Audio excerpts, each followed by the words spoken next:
Entrevistado o professor José Pastore. Ele é o maior especialista brasileiro em relações de trabalho, em legislação trabalhista, em toda essa confusão em que o Brasil se meteu já há muito tempo e a gente continua às voltas com esse debate, né? E agora tem a história de que o governo está estudando, está avaliando aí o retorno da contribuição sindical para em trabalho aos domingos, né? O que é uma forma de retomar aí uma malandragem, né, que atormentou a classe trabalhadora durante muitos anos. Os trabalhadores eram obrigados a pagar uma coisa que chamavam de contribuição. Contribuição pressupõe um pagamento voluntário, né? Mas só que não, era obrigatório. Isso foi extinto na reforma trabalhista de 2017, no governo de Michel Temer. E aí, mas, enfim, houve aí demonstrações de rebeldia à decisão do Congresso Nacional e do governo, né, pelo Supremo Tribunal Federal, que andou mexendo nessa questão. Bom, acho que quem melhor pode explicar todos esses assuntos é o professor José Pastore, a quem dou um bom dia e pedindo já para emendar, explicando isso, o que é que o governo pretende fazer em relação, ou ameaça fazer em relação ao retorno da contribuição sindical, inicialmente aos domingos, etc. e tal, e o que é que isso pode representar de ruim para as relações de trabalho. Bom dia, Cláudio Humberto. Bom dia, Ana Bom Paula, dia. aos ouvintes da Bandeirantes. É um prazer estar aqui, conversar sobre esses assuntos que são de grande importância para todos os trabalhadores e a população em geral, não é? Eu vou tentar resumir aqui em que pé que nós estamos. O Brasil sempre teve 4 tipos de contribuição para os sindicatos. Uma era a contribuição obrigatória, também chamada imposto sindical, que a lei da reforma trabalhista, como o Cláudio Humberto acabou de mencionar, revogou, não é mais obrigatória. Uma outra contribuição era a associativa, é aquela que a pessoa paga a mensalidade para ser sócia do sindicato, é voluntária. Continua. A outra é a confederativa, é a contribuição que ela dá para manter o sistema confederativo, que é de sindicato, federação e confederações, não é? Isso está articulado, as confederações, as federações prestam serviço e a contribuição confederativa é para pagar esse serviço. Também voluntária, continua vigindo. E a última é uma contribuição negocial, digamos assim, ou assistencial, que é referente ao trabalho que o sindicato tem para realizar a negociação que se faz anualmente. Essa também continua vigindo, ela é facultativa. O que o Supremo fez? O Supremo disse o seguinte, olha, essa contribuição negocial, ou também chamada assistencial, ela pode ser cobrada tanto de quem é sócio do sindicato, quem não é sócio do sindicato. Essa foi a decisão recente do Supremo Tribunal Federal. Então, continuou o imposto obrigatório afastado, porque a lei da reforma fez isso, mas houve uma nova interpretação que a contribuição pode ser cobrada tanto de associado quanto não associado. Isso acontece em muitos países, viu, Cláudio Humberto, Ana Paula? Muitos países. Muitos países, os sindicatos cobram de associados e não associados. Por quê? Porque para fazer a negociação coletiva, eles têm despesas.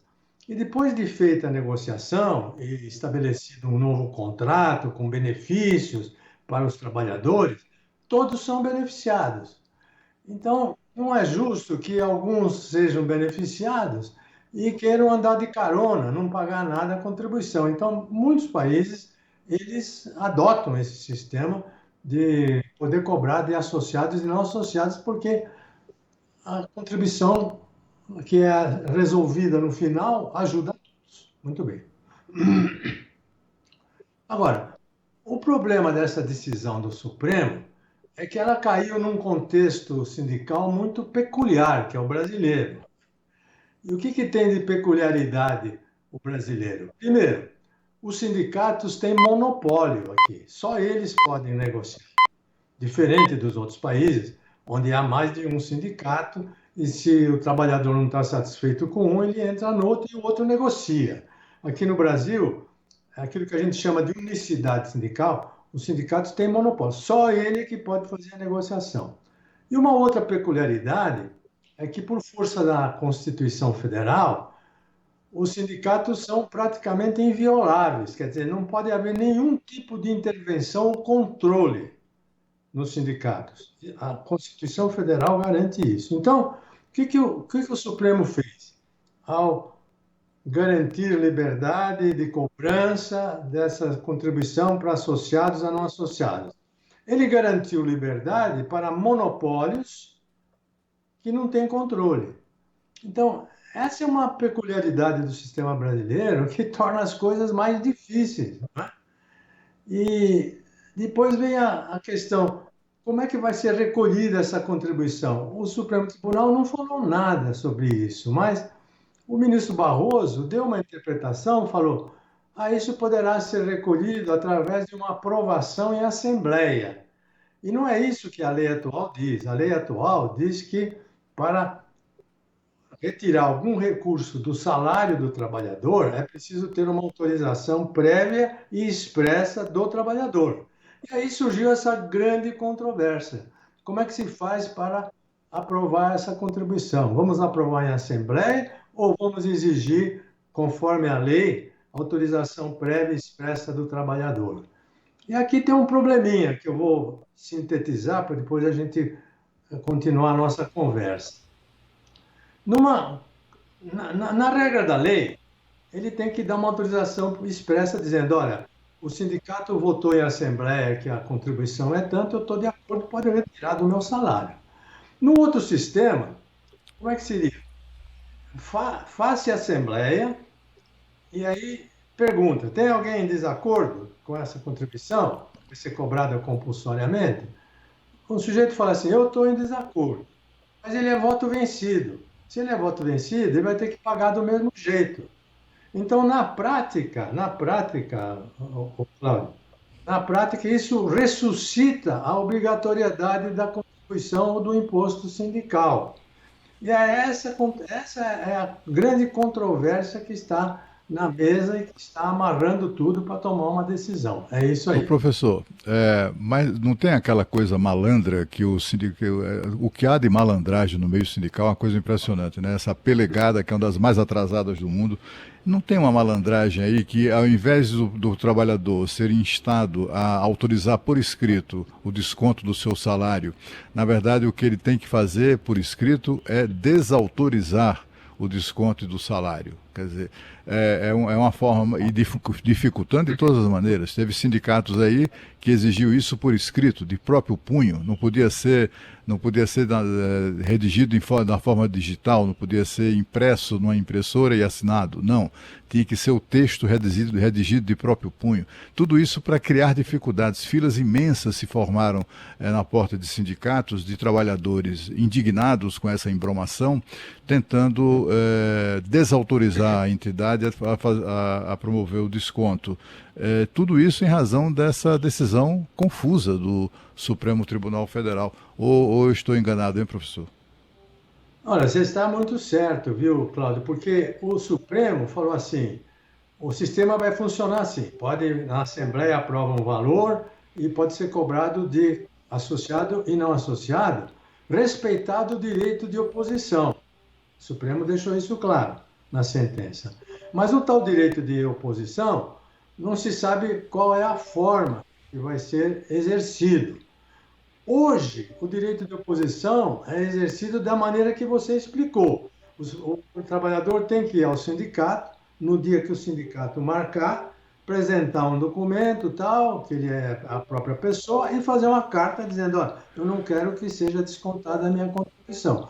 O que tem sido um sistema bastante complicado para os trabalhadores que muitas vezes têm que sair no horário de serviço, perder dia, pegar condução, enfrentar chuva, filas, etc, etc. Então, é isso que está confuso. Como é que vai ser exercido o direito de oposição?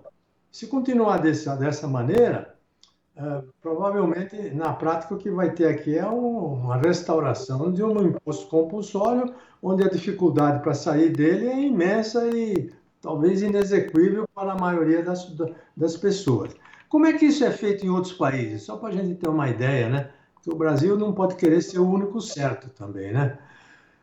Nos outros países, é muito comum essa aprovação de contribuição de associado e não associado. Porém, para descontar o recurso da folha de pagamento, 99% dos países exigem uma aprovação pessoal, individual e por escrito, como, aliás, está na legislação brasileira hoje.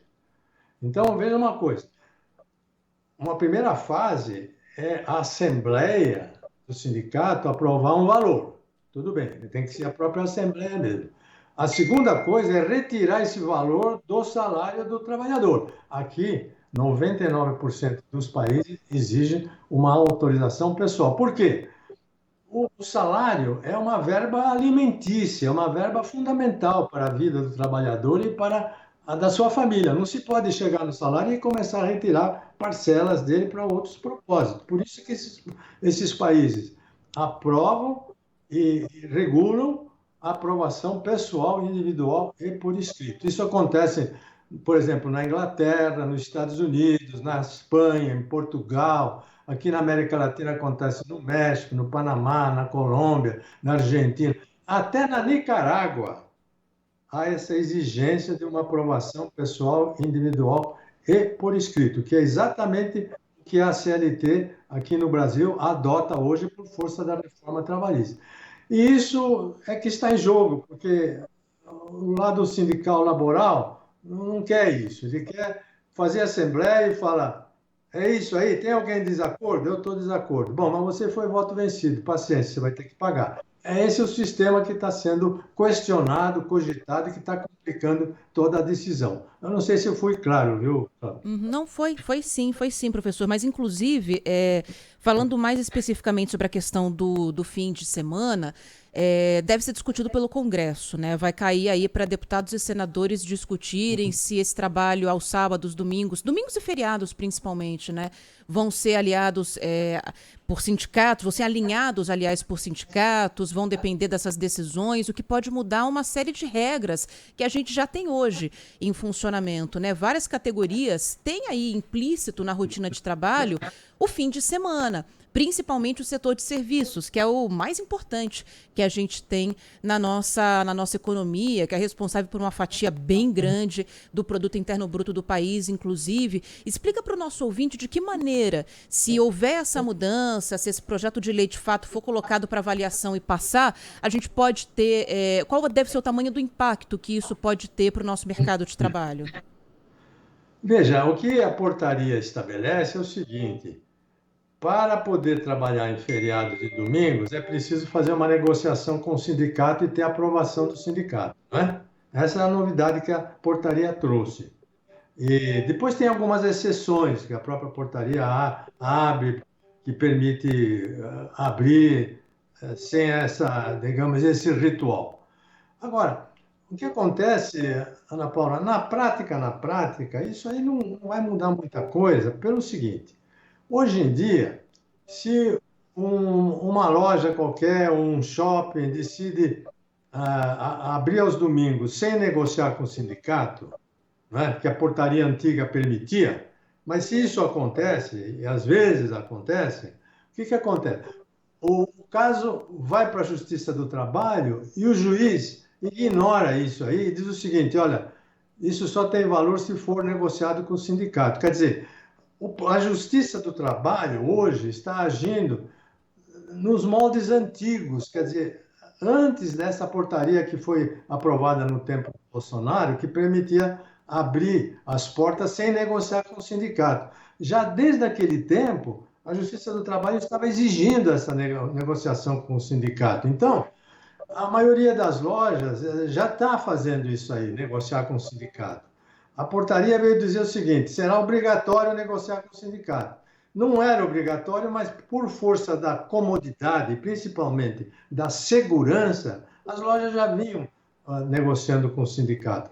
Agora, é claro que não se pode criar uma negociação muito difícil, porque a população precisa da farmácia, precisa do posto de gasolina, precisa do supermercado aberto. Tem que ser uma negociação de boa-fé. Aliás, como sempre foi. Então, na prática, esse não é o problema. Agora, pelo que eu entendo, o governo, posso estar errado, viu? O governo parece que quer trocar, ele quer aprovação do empresariado para a regra da contribuição sindical e, em troca, ele vai aliviar um pouco essa portaria, criando 200 exceções para as empresas não precisarem negociar.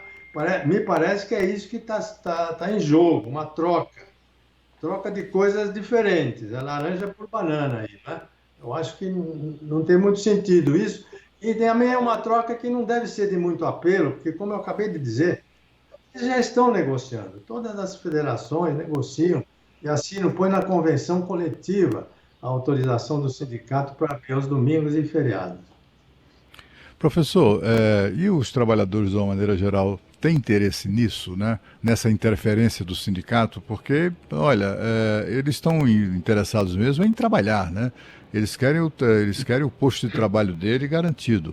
O trabalho aos domingos é um componente essencial na geração de empregos, porque, afinal de contas, para ter alguém trabalhando no domingo, o empregador terá que ter um contingente maior de funcionários para fazer aquele sistema de escala, né, em que enfim, vai cumprindo ali aquela função no domingo, ao menos uma vez por mês, e assim funciona, muito parecido com o que funciona aqui em empresas de comunicação, tem ali um processo de escala. O senhor acha que isso é exatamente isso? Ou seja, pode uma portaria como essa, no caso de não haver um acordo, etc., entre empresários, entre empregadores e o governo, etc., há uma possibilidade de o sistema que eu digo é o seguinte: empregadores e empregados simplesmente decidirem ignorar sindicato? Você começou a pergunta num ponto muito crítico. Os trabalhadores gostam disso, não gostam disso? A maioria dos trabalhadores aceita esse sistema com duas condições que são atraentes a eles. Primeiro, é que eles podem ter uma folga de 15 em 15 dias ou de 2 semanas. E segundo, porque o trabalho em feriados e domingos, ele tem um adicional grande. E esse adicional é negociado e colocado na convenção. Há determinados setores em que o adicional é de 50%, mas há setores em que o adicional é de 100% do salário. Então, de um modo geral, eles têm interesse, nunca foram um problema, os trabalhadores nunca foram um problema nesse campo aqui. Seja o que for o sistema, eles estão dispostos a colaborar e trabalhar, mesmo porque eles têm interesse em ganhar um pouco mais. Agora, professor, o que está por trás disso tudo não é o interesse do trabalhador, né? É o interesse da pelegada, né? Do movimento sindical, que deseja retomar formas de financiamento de suas atividades políticas, sobretudo, né? O senhor não precisa comentar sobre isso, mas nós sabemos que esse dinheiro, essa receita no passado, dinheiro fácil, né, nas mãos de sindicalistas, era usado para financiar as campanhas eleitorais dos seus candidatos, se fossem campanha municipal ou federal. Mas temos também, nessa questão do financiamento, né, o fato de que a Constituição reconhece como entidades sindicais o sistema confederativo, o senhor já explicou isso aqui, é composto de sindicatos, federações e confederações. Não inclui entre estes as centrais sindicais, que são exatamente as que mais pressionam o governo no sentido de retomar essa questão do imposto sindical, contribuição, etc. e tal, para financiá-las mesmo, né? Mas como financiar as centrais se isso não está previsto na lei, hein, professor? De fato, esse é um problema crônico, já antigo, porque o sistema sindical brasileiro, pela nossa Constituição, ele é constituído de sindicatos, federações e confederações. As centrais sindicais são associações de sindicatos, de federação e confederação. São associações, mas elas não são entidades sindicais pela definição da Constituição, né? Tanto que quando houve uma aprovação de uma lei que repassava uma parte da contribuição sindical obrigatória para as centrais sindicais, houve uma ADIM junto ao Supremo Tribunal Federal. Ela foi apresentada pelo antigo partido PFL, Partido da Frente Liberal, dizendo o seguinte: olha, não se pode passar a contribuição sindical para uma entidade que não é sindical, pela Constituição. A gente sabe que as centrais fazem um grande trabalho sindical, não é? Mas pela Constituição elas não são sindicatos, não são entidades. Então, isso foi proposta, essa ADIM, o relator da ADIM foi o ministro Aires Brito, e ela foi logo engavetada e até hoje ela não foi decidida. E, no entanto, a contribuição sindical foi sendo passada para as centrais sindicais normalmente, ao longo de todos esses anos, porque era obrigatório, né? Ela ia para o Ministério do Trabalho, e o Ministério do Trabalho passava uma parte da contribuição para as centrais sindicais. Como agora isso parou, elas não recebem mais essa parte obrigatória, elas dependem da contribuição voluntária dos sindicatos a elas associados. E como os sindicatos estão com dificuldades também econômicas, eles não estão repassando muita coisa para as centrais. Então, isso realmente está asfixiando, não é, o orçamento da central e vai asfixiar também o seu trabalho, não é? Que, como você falou, às vezes até extrapola a área sindical e entra na área da política partidária e assim por diante, né? Agora, eu queria aproveitar, Cláudio, a experiência do professor Pastore que está aqui com a gente, para avançar um pouquinho num outro assunto que a gente vai certamente debater bastante na próxima semana, que é a dos aplicativos, né? A questão dos entregadores e também dos motoristas de aplicativo. A gente tem uma decisão que está para ser tomada pelo Supremo em relação à seletização ou não, a reconhecimento, aliás, de direitos trabalhistas. Já houve uma decisão para que o que for decidido no STF tenha repercussão geral, então vai valer para outras decisões que vierem a seguir. E tem também a expectativa de que na segunda, no começo da semana, a gente tenha um projeto de lei apresentado no Congresso para garantir alguns direitos trabalhistas a motoristas de aplicativo. Os entregadores, né, o pessoal que fica sobre duas rodas, estão de fora. Nesse primeiro momento, a gente deve falar dos motoristas de passageiros mesmo. Não vai ser seletização, mas alguns benefícios, né, professor, devem ser garantidos, como garantia ao INSS, valor mínimo de pagamento, entre outras coisas. Eu queria que o senhor avaliasse o que está sendo proposto até agora nesse projeto de lei que deve ser apresentado, se é algo que tem potencial para melhorar a vida do trabalhador e se pega, né, se é algo que a gente tem condição de implantar aqui no Brasil. Olha, Ana Paula, eu acho essa iniciativa muito boa, muito apropriada, viu? De levar direitos também aos trabalhadores que estão nessa situação, não é?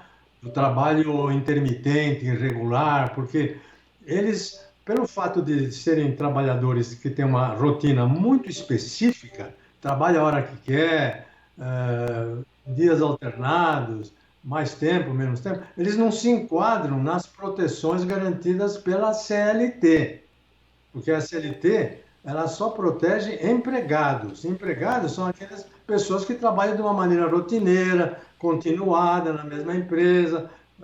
Não é a situação de um motorista que um dia levanta, trabalha, outro dia não trabalha, um dia trabalha aqui, outro dia trabalha lá, etc. Então, eles não se enquadram nisso. Mas eles são seres humanos. Eles precisam de proteções, da saúde, da idade, eles precisam dessas proteções. Então, é preciso buscar essas proteções fora da CLT. Onde? Nas leis previdenciárias. E é isso que o projeto de lei está fazendo, vai buscar nas leis previdenciárias. Vai garantir o quê? Uma aposentadoria por tempo de serviço, uma aposentadoria por invalidade, se ocorrer alguma coisa, vai garantir uma recuperação do trabalhador se ele se acidentar, e assim por diante. Então, essas garantias básicas, é preciso estender isso aí a esses trabalhadores. O mundo inteiro está procurando sistemas para fazer essa extensão das garantias. E no caso aqui brasileiro, pelo menos no que tange a motoristas, né, Uber, 99, etc., houve um acordo e eles parecem que vão contribuir para a Previdência Social, as plataformas vão contribuir para a Previdência Social e vão passar a ter essas proteções. Não são as proteções da CLT. A CLT garante férias, nesse caso aqui não vai garantir férias, eles terão que tirar férias por conta deles. Tem que fazer uma poupança e tirar férias. Mas as proteções básicas para riscos, saúde e aposentadoria por idade vão ser garantidas. Eu acho que esse é um passo muito interessante que o Brasil está dando. Tomara que ele pudesse ser estendido a outros tipos de trabalhadores. Mas eu já vi que os motociclistas, por exemplo, não aceitaram isso aí e não querem saber desse sistema. Agora, professor, não fica a sensação de oportunismo, né? Uma esperteza brasileira aí em relação a essa questão dos aplicativos, porque, afinal de contas, não há relação de trabalho, né? O aplicativo é uma tecnologia que aproxima, que une quem deseja prestar o serviço e aqueles que desejam pagar pelo serviço. E o aplicativo cobra uma comissão em razão disso, porque de haver criado esse sistema. Basicamente é isso, né? Os motoristas de aplicativo, tanto quanto quaisquer outros, né, serviços prestados semelhantes a esse, são trabalhadores autônomos. E a legislação já prevê, por exemplo, que eles recolham a Previdência na condição de trabalhadores autônomos, portanto, construindo a sua própria aposentadoria e etc. Tem direito, tem acesso ao Sistema Único de Saúde, no mínimo, né? E tudo mais. Não admira que haja uma fuga de investidores internacionais aqui do Brasil, né? Porque cair aqui é como se caíssem em armadilhas. Eu vejo muita gente, professor, falando sobre CLT, como se fosse alguma coisa, um privilégio espetacular do Brasil, dos trabalhadores brasileiros terem a CLT, quando na verdade para muitos também representam um atraso, né? Eu não vejo nenhum país, nenhuma nacionalidade de pessoas tentando vir para o Brasil desesperadamente porque no Brasil tem CLT, estou salvo. Né? Não existe isso, né?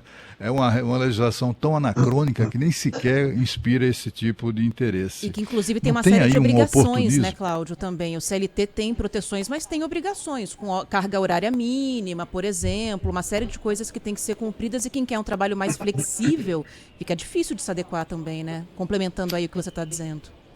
Pois é, e tem isso, né? E como o professor estava explicando, o motorista de aplicativo, ele trabalha para 2, 3 aplicativos, ele vai fazer a rota, ele escolhe a rota a desenvolver naquele momento, onde ele estiver, enfim, do interesse dele. Trabalha, tem a carga horária que ele escolhe, não tem que assinar ponto, não tem chefe. O chefe é ele próprio, né? Ele é chefe de si mesmo. Enfim, não tem aí um componente dessa esperteza brasileira que tanto conspira contra a nossa reputação lá fora? Veja, Cláudio, você mencionou o caso dos autônomos, porque você argumentou de uma maneira correta. Como eles são autônomos, né? Eles podem se inscrever na Previdência Social como autônomos. E, de fato, tem muitos autônomos que estão inscritos na Previdência Social. Então, quando um autônomo presta um serviço para uma empresa, digamos, um advogado que é autônomo presta serviço para uma indústria, um jornalista que é um autônomo presta serviço para uma emissora, a emissora exige que ele mostre a filiação dele à Previdência Social e o recolhimento para a Previdência Social.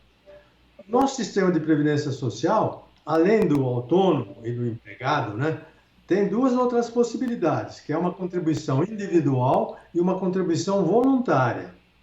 Ora, os 2 casos são voluntários. Ele contribui se quiser. Não há exigência por parte da plataforma, digamos, vai falar assim, me demonstra que você está afiliado ao INSS como voluntário ou como individual. Não há essa exigência.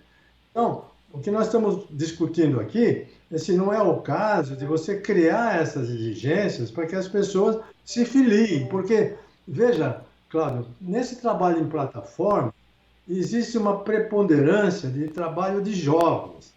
E os jovens não gostam muito de se filiar à Previdência, eles acham que nunca vão ficar velhos, não vão ficar doentes, não vão ter acidente. Eles são muito reticentes em relação à Previdência, eles acham que a Previdência vai quebrar, que a aposentadoria é baixa.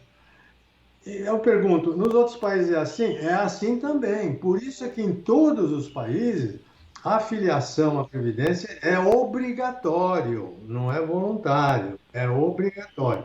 Então, nesse caso aqui, nós teríamos que arranjar uma maneira de estimular, incentivar as pessoas a se filiarem para a Previdência para ter as proteções na hora do risco. Esse projeto de lei está fazendo isso.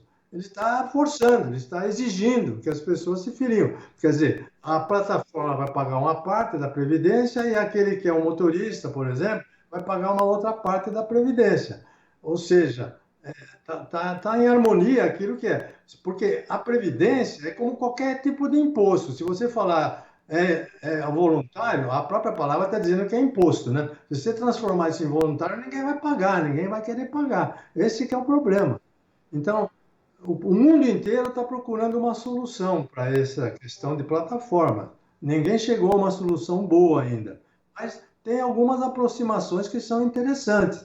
Tem um caso na Alemanha, por exemplo, que é muito interessante. Por exemplo, o sujeito é ator de teatro, ele é freelancer, ele não tem compromisso com nenhum teatro, mas ele, de repente, tem uma temporada de um ano que ele vai trabalhar para o teatro. Como é que funciona a proteção dele? Primeiro, ele vai contribuir obrigatoriamente para a Previdência com 50% da contribuição previdenciária, não é do que aquilo que ele ganha, da contribuição previdenciária. Se a contribuição previdenciária for 20%, ele vai pagar 10%. O teatro vai pagar 25% da contribuição previdenciária e o governo vai pagar 25% da contribuição previdenciária. E aí passa a temporada e está todo mundo coberto com essas proteções. Aí, quando ele fica sem trabalho, ele tem uma alternativa. Ele fala, eu vou continuar pagando a minha parte, ou então não vou pagar, e mais tarde, quando eu arranjar um serviço, eu vou pagar não só a parte que eu devo, mas também o atrasado, para garantir o meu benefício lá no final. Então, são maneiras de você contornar esse problema para garantir proteções a essas pessoas que trabalham de modo muito intermitente, muito irregular, que são as plataformas digitais. Então, o senhor é contra o que pode ser decidido no STF de vínculo empregatício, por exemplo? Não, absolutamente. O STF está mostrando uma tendência de não considerar vínculo empregatício para essas pessoas, porque elas não têm vínculo empregatício mesmo. A CLT diz que é empregado quem tem habitualidade, quem tem salário, quem tem continuidade, quem tem subordinação, quem tem chefe. Essas pessoas não têm nada disso. Então, por isso que o Supremo está tendendo a considerar essas pessoas sem vínculo empregatício, mas tem vínculo de trabalho, não é? E nesse vínculo de trabalho elas precisam ser protegidas. E aí é que nós temos que inovar a legislação. E eu entendo que esse projeto de lei está indo nesse caminho, de buscar uma inovação legislativa para proteger as pessoas que trabalham de forma irregular. Tá certo. É isso, Cláudio? Podemos liberar o nosso convidado aqui para curtir um pouquinho mais o sábado? Eu quero agradecer mais uma vez aí ao professor José Pastore pelo seu tempo para lançar luz sobre essa discussão, sobre esses temas que são tão complexos para muita gente, né? E aqui eles ficam sempre muito claros na palavra, na voz do professor José Pastore. Muito obrigado, professor. Obrigada, professor. Obrigado pela oportunidade, um bom dia, bom fim de semana para todos. Bom fim de semana. Ótimo. Agora, 9h14, tem mais um chamado para a gente falar de trânsito. Trânsito. Agora da Zona Leste, Robson Ramos. Atenção para